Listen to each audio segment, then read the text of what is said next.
penting cepet selesai semua. Apalagi ini kan mau lebaran ya, jadi mohon maaf lahir batin. Mungkin ya kalau misalnya aku ada salah atau ada hal yang pernah nggak enak untuk beberapa orang aku minta maaf aja sih gitu.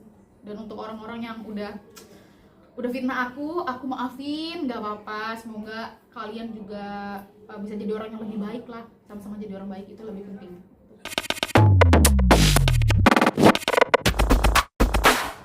Halo semuanya, selamat datang di rumah Cindy. Jadi hari ini adalah hari Lebaran, hari pertama di mana keluarga aku lagi pada kumpul nih di sini. Ikuti dia kegiatan aku. Ayo sini. Nih jadi nanti aku kenalin satu-satu ya. Ada satu sih keluarga aku lagi pada kumpul rame banget. Aku tuh orang Palembang guys. Jadi kalau misalnya hari Lebaran tuh pasti banget yang namanya makan pempek. Ini ada tante aku, ada saudara-saudara aku deh. Halo, Palembang ngumpul. Anak Palembang ngumpul jadi kayak gini deh. Anak Palembang halo. Belum bisa halo. Siapa aja Kak? Kenalin Kak. Kenapa? Mama. Kalau orang tua aku privacy aja deh, yang penting ini adalah semua keluarga aku gitu. Biasanya kalau tradisi Lebaran itu selalu ngumpulnya di sini Kak. Iya, jadi kalau misalnya aku Lebaran pasti kumpul di sini. Kadang di rumah kakaknya mamaku, papa, gitu deh, macem-macem. Nah jadi emang background keluarga aku tuh rata-rata dokter semua, atau enggak orang-orang hukum gitu. Salah satunya om aku nih kayaknya habis pulang dari praktek. Om aku ini dokter spesialis saraf, dan yang lainnya kayaknya emang lagi pada kerja ya om. Jadinya om aku sendirian yang ada di sini gitu. Nah terus biasanya kalau misalnya aku di rumah lagi butuh healing, itu tuh di situ ada saung gitu di sebelah rumah aku. Terus bawahnya tuh kayak ada ikan-ikan koi gitu-gitu deh. Memang kamu biasa kalau memang senggang banget di rumah lagi gabut gitu ya, terus selalu di sana terus. Oh iya. Ya pokoknya aku kalau misalnya lagi gabut, lagi senggang, habis koas kan butuh healing, refreshing, ya udah di situ kan ada saung tuh. Biasanya aku di situ sambil ngerjain tugas juga. Terus ini nih kucing aku British Shorthair. Ini namanya Simba, guys. Dia emang biasa diliarin gitu. Terus di sebelah situ tuh ada rumah kucing. Mau lihat nggak? Oke. Dari mana ya? Lewatnya. Tunggu. Belum. Oke. Ya. Nah, jadi ini lokasi rumah kucing aku. Jadi emang ada 2 tingkat gitu. Biasanya yang bawah tuh mereka tempat makan, makanya itu pintunya dijebol. Terus nanti ada tangga masuk gitu ke atas buat mereka tidur. Kucing aku itu walaupun diliarin, mereka tuh kayak tahu kandangnya gitu loh, terus sama tempat cari makan. Kalau misalnya mereka lagi udah kelar makan, ya udah mereka keliling komplek dan segala macam. Untungnya di komplek aku itu kan emang hewannya bagus-bagus semua ya. Jadi alhamdulillahnya nggak ada yang beri gitu. Terus kalau misalnya udah lapar, udah ngantuk, mereka selalu pulang ke rumahnya. Ada berapa sih Jenis total? Total kucing aku itu ada 5 macam. Cuman yang aku benar-benar sayang sih ada 2 tadi, yang British Shorthair, si Simba namanya, sama yang Persia gitu namanya si Paris. Agak repot gak sih untuk merawat ekor kucing? Kucing enggak sih, soalnya di rumah ada yang bagian megang kucing, ada yang taman sama saung, terus sama mbak-mbak rumah. Jadi ya udah tinggal main-main kucing aja aku gitu. Tapi kalau merah kucing kan dia kan biasa kalau kucing kan selalu keliling gitu terus ya. Nggak takut misalkan kalau kayak ketemu kucing-kucing yang liar luar gitu. Takut virus kutu? Oh enggak sih, kalau misalnya kalau kucing aku itu selalu medical check up-nya rutin, kayak sebulan tuh 2 kali suntik vitamin untuk penumbuh bulu, penggemuk, terus sama yang obat cacing gitu. Jadi aman, terkendali guys. Berarti emang kamu cat lovers ya? Betul, aku adalah cat lovers. Siapa yang cat lovers di sini? Komen dong. Oke, sekarang ini adalah hal yang kita tunggu-tunggu, yaitu main game. Nah, jadi nanti gamenya ini udah dikasih 4 kursi. Jadi kalau misalnya pas musiknya mati, mereka harus memutar kursi. Dan kursi terakhir adalah orang pemenangnya. Soalnya aku kasih uang yang banyak. Siapa yang mau ikutan game di rumah aku? Nanti cepetan ya. Belum. Siapa yang lagunya dulu pilih? Ya, pilih. Siap, Bang.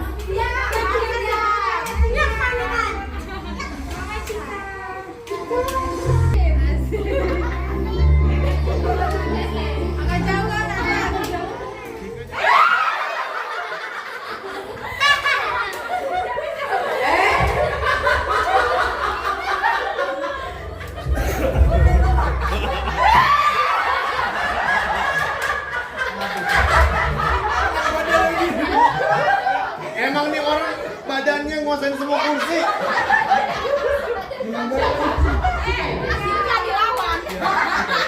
Ini mah udah disetting nih Cika yang menang nih.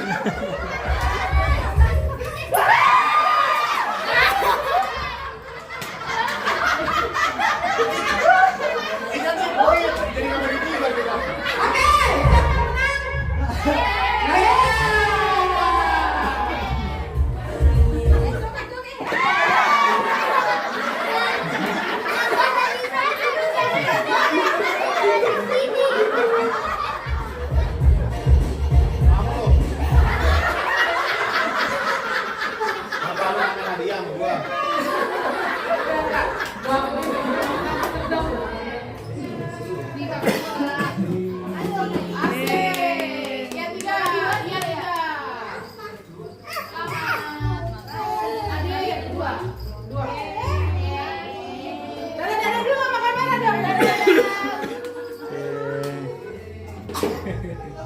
Dua ya? Ya. Tiga dong. Tiga.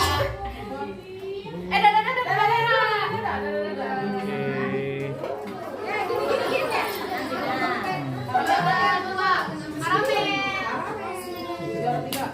Juara tiga.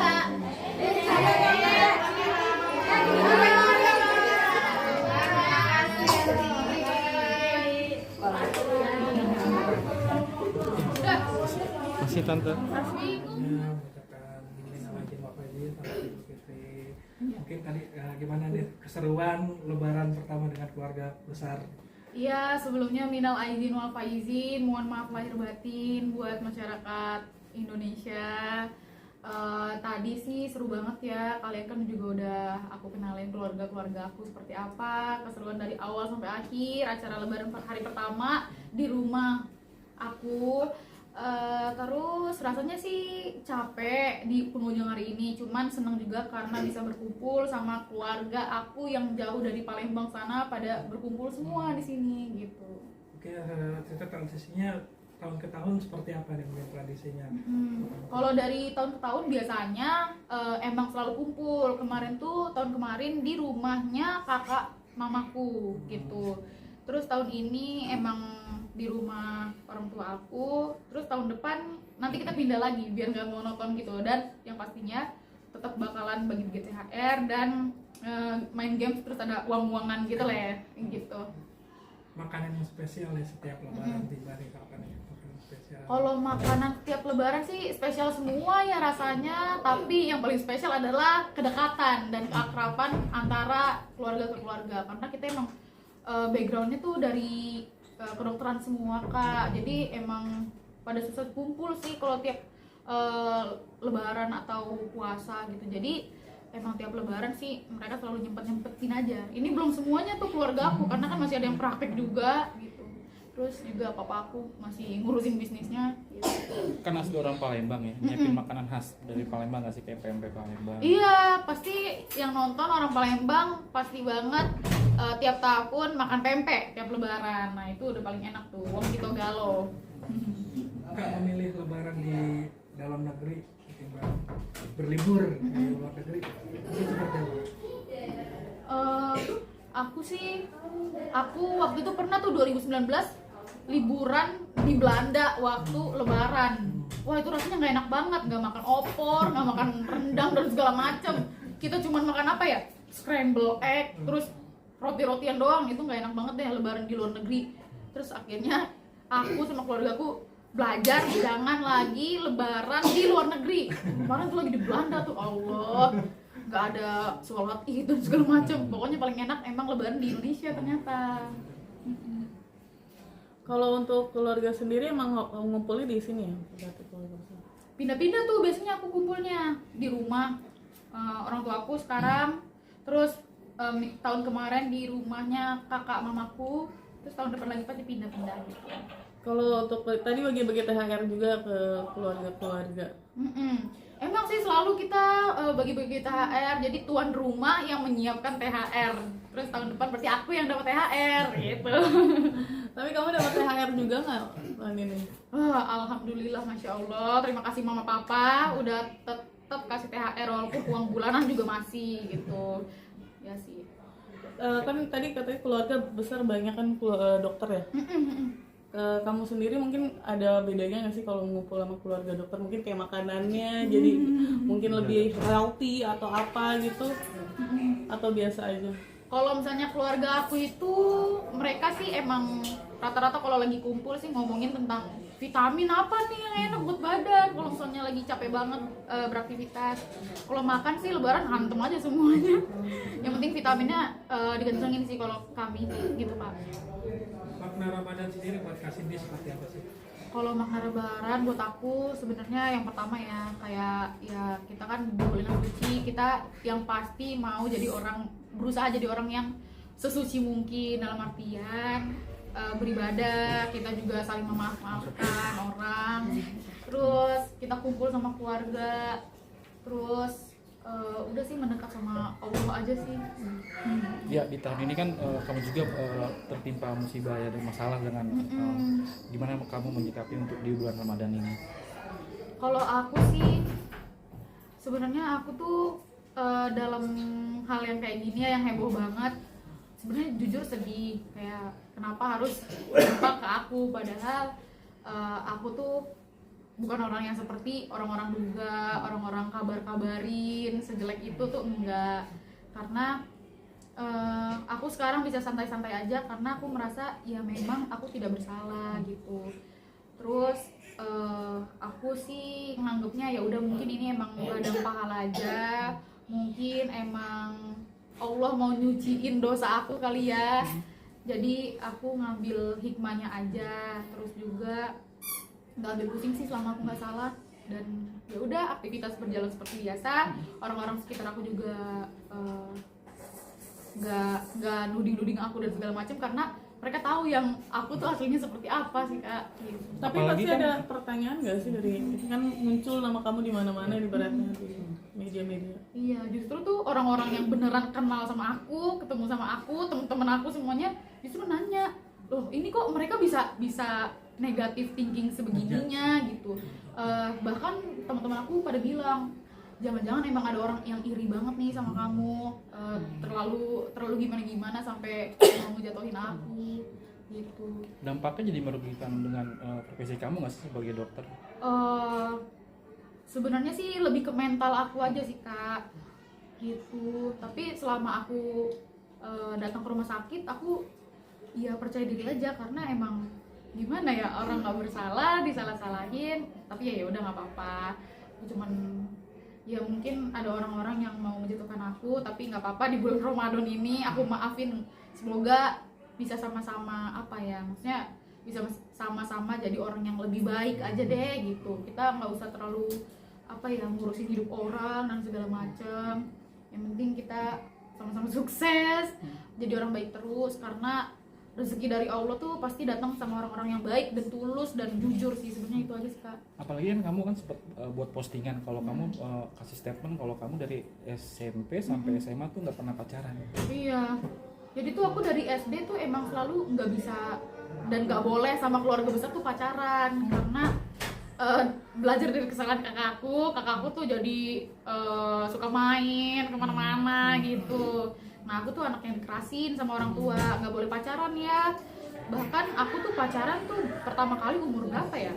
17 tahun baru pacaran tuh pertama kali. Udah punya KTP.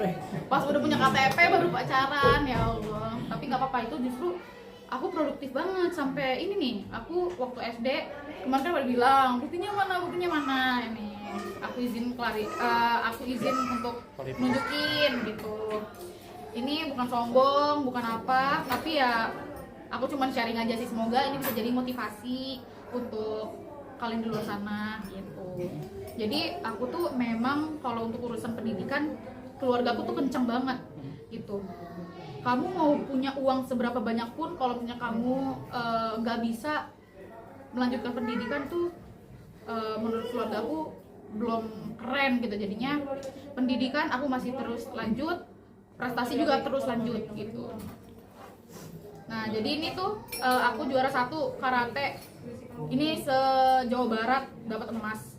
Terus ini waktu juara open turnamen ini se-Indonesia nih, aku juara 3. Ini kalau nggak salah komite deh, komite tuh yang berantem gitu kak. Ini yang kata nih, aku emang dulu di jagonya di kata gitu, kata perorangan. Terus ini juga kata bergu nih se-Indonesia, ini juara 3 bareng sama teman-teman aku yang keren-keren banget. Terus ini komite lagi, komite 2012 juara 2 se-Jawa Barat, betul.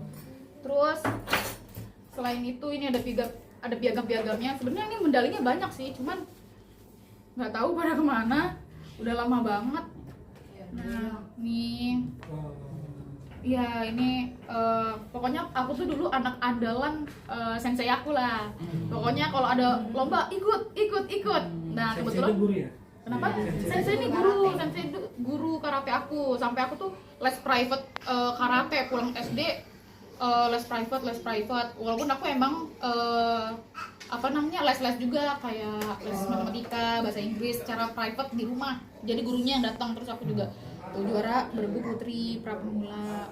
Masih aktif sih tuh se-Indonesia, Sindurizki Aprilia gitu.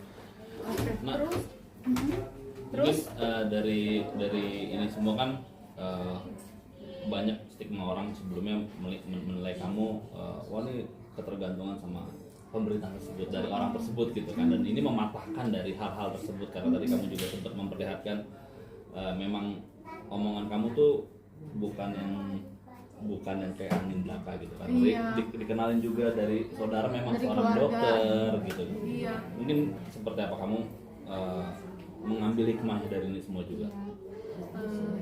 Kalau dari aku pribadi, banyak kan orang ngomong ya kalau misalnya aku tuh masuk kedokteran dibiayain sama laki-laki gitu. Terus operasi dibiayai oleh laki-laki juga, laki-laki lain. Itu sebenarnya logikanya sih nggak masuk ya. Kalau misalnya emang cowok mau sama aku dengan kondisi mukaku yang belum rinoplasti dan segala macam tuh kayaknya nggak ada om-om yang mau ngebiayain orang kayak maksudnya belum rinoplasti gitu. Jadi emang semua tuh dari keluarga aku. Papa aku tuh emang aku juga disangka ini ngaku-ngaku yang punya rumah sakit. Emang benar aku anak pemiliknya gitu. Tapi emang bukan yang beredar tuh, siapa boleh sebut nama nggak sih? Pokoknya dokter S. Nah itu tuh bukan papa aku guys. Dari situ aja udah salah banget, mohon maaf ya. Di sini aku nggak mau nyebutin background keluarga aku secara detail. Nama papa aku kan katanya spill papa mamanya. Jujur ini ranah privasi, takut ada orang jahat lagi yang menghancurkan. Aku udah dihancurin nih namanya, udah difitnah sebegininya. Masa nanti keluarga aku juga dihancur-hancurin juga. Jadi aku emang melindungi dari keluarga aku. Terus emang keluarga aku tuh backgroundnya semua rata-rata spesialis. Ada spesialis kulit, bedah saraf, yang masih PPDS juga. Terus ada tadi spesialis saraf yang udah kerja, spesialis mata dan segala macam itu ada. Terus keluarga aku juga kerja di hukum Indonesia, di Kejaksaan Agung dan segala macam gitu sih. Jadi kalau untuk sampai ke aku sebagai simpanan dan yang orang bilang gundik, main aja yuk ke rumah aku yuk, kita kenalan sama orang tua aku, sama semuanya gitu. Itu kan nama baik banget ya Iya. keluarga kamu. Terus tiba-tiba ada pemberitaan kayak gitu kan mencoreng nama baik, mengganggu nggak? Maksudnya keluarga kamu, aduh tolong dong gitu dibenerin dong gitu, ada kayak gitu nggak? Iya, sebenarnya ganggu banget ya, apalagi keluarga aku tuh emang keluarga yang jaga image banget gitu, karena kan kita berkorelasinya sama orang-orang yang bernama juga, punya jabatan juga gitu. Terus pas menimpa kayak gini, ya keluarga aku mencoba untuk bantuin beres-beres gitu. Terus juga ngaruh ke kampus aku dibilang segala macam, tapi untungnya kampus emang benar-benar ngelihat gimana aku menjalani koas itu baik gitu, sampai IPK semester ini aja aku 37 gitu. Jadi emang gimana ya, nggak apa-apa deh ladang pahal aja, gitu. Semoga doa-doa aku di bulan Ramadan ini diijabah sama Allah. Udah jadi ya udah pencuci dosa aja deh, anggapnya gitu. Lagian kita kan hidup di dunia nggak selamanya gitu ya. Mungkin emang ya jalan Allah aja sih kayak gini buat baik sama aku gitu. Tapi kamu tetap kelihatannya, kalau kita sih ngeliatnya kamu tetap kelihatan santai. Mungkin orang-orang siapa sih yang di belakang kamu yang tetap nguatin kamu gitu? Ya terutama sih orang tua, keluarga, bahkan teman-teman aku semuanya tuh nyemangatin aku gitu, karena mereka tahu yang sebenarnya Cindy tuh gak kayak begini. Cindy gak pernah ngaku-ngaku jadi orang kaya. Aku beli semua barang pun juga aku nggak pernah pamer habis beli ini habis beli itu. Aku emang biasa pakai barang pemberian dari orang tua aku gitu. Terus juga yang bilang aku jaga IGD koas pakai Hermes, enggak, itu tuh konten doang gitu kan. Aku konten creator, aku cuman kayak apa ya, maksudnya itu cuman buat konten aja. Jadi jangan terlalu telan mentah-mentah ngeliat dari sosmed.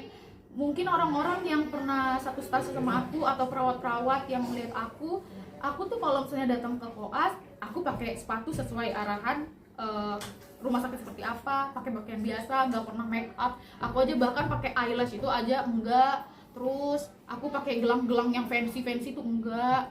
Terus pakai yang gitu-gitu enggak lah, karena kan kita di sini emang tujuannya buat nanganin pasiennya, pendidikan juga, jadi nggak bakal mungkin hati setinggi langit gitu sih. Setiap hal kejadian pasti kan ada hikmahnya. Dari yang kamu jalanin sekarang mungkin apa sih hikmahnya yang kamu petik? Yang pertama sih emang jadi lebih deket sama Allah aja sih Kak, karena siapa lagi gitu hal pelindung buat aku ke depannya. Karena di sini nama aku udah dihancurin banget sama orang, tapi untungnya emang Allah masih kasih orang-orang yang mau klarifikasi, mau ada orang yang ngebelain aku di tudingan orang-orang, sampai teman aku pun klarifikasi ke semua orang gitu. Secara langsung banyak orang yang nanya ke teman aku bantu klarifikasi gitu. Jadi ya bersyukur aja sih sebenarnya sebagai ladang pahala dan pencuci dosa, alhamdulillah gitu. Oke, untuk update yang soal kasus laporan akun anonim itu udah sampai di mana sekarang Kak? Akun anonim itu udah sampai LP ya. Jadi itu udah diurus sama pengacara aku si Bang Maci. Pokoknya aku memaafkan orang-orang yang mengancam aku dan fitnah-fitnah aku secara pribadi tuh memaafkan, karena kan ya manusia mungkin punya salah juga, tapi untuk secara hukum ya tetap berjalan dan berlanjut. Pengen banget gak sih pengen ketemu sama yang punya pemilik akunnya itu? Kalau aku sih dibilang mau ketemu banget, nggak perlu lah ya. Setidaknya dia semoga ya Allah aja deh gimana ngurusinnya, biar Bang Maci juga aja yang ngurusin gitu. Aku nggak mau ambil pusing, aku mau fokus aja terus belajar jadi dokter yang benar, dokter yang bertanggung jawab, nggak yang dibilang dan dituding oleh orang-orang. Udah, aku intinya berjanji untuk diri aku sendiri. Kalau aku nggak bakalan jadi seperti apa yang orang-orang ngomong tentang aku, yang buruk-buruknya gitu sih Kak. Pengen cepet selesai semua juga ya? Iya, yang penting cepet selesai semua. Apalagi ini kan mau lebaran ya, jadi mohon maaf lahir batin. Mungkin ya kalau misalnya aku ada salah atau ada hal yang pernah nggak enak untuk beberapa orang, aku minta maaf aja sih gitu. Dan untuk orang-orang yang udah fitnah aku maafin, nggak apa-apa. Semoga kalian juga bisa jadi orang yang lebih baik lah, sama-sama jadi orang baik, itu lebih penting.